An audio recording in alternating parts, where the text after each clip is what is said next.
District sports ফেডারেশনের president, আমাদের অত্যন্ত স্নেহের বাবুদা, আমরা দেবব্রতদা বলে রাখি, বাবুদা। আমি জানি না আলী, হয়তো আলিফও আছে এখানে। আলিফ, তোমরা যারা আছো এখানে খেলাধুলো করো। এডিএম সাহেব আছেন, ডিএম সাহেব নেই, এডিএম সাহেব আছে। আচ্ছা, এডিএম সাহেব আছেন এখানে। আমি বেশি সময় নেবো না, কারণ খুব গরম আমি দেখতে পাচ্ছি। এই গরমের মধ্যে তোমরা যারা এসছো তাদেরকে আমার অনেক ভালোবাসা। অনেক ছোট ছোট প্লেয়ার আছে, ছোট যারা সব খেলার জামা কাপড় পরে আছে।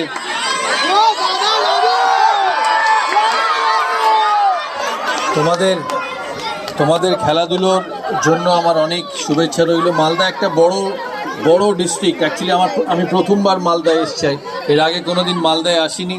তাই আমি যখন ট্রেনে নেবে এই সমস্ত মালদা শহরের ভেতর দিয়ে আসছিলাম, কৃষ্ণেন্দুদাকে জিজ্ঞেস করছিলাম যে এই মালদা শহর, এত বড় শহর,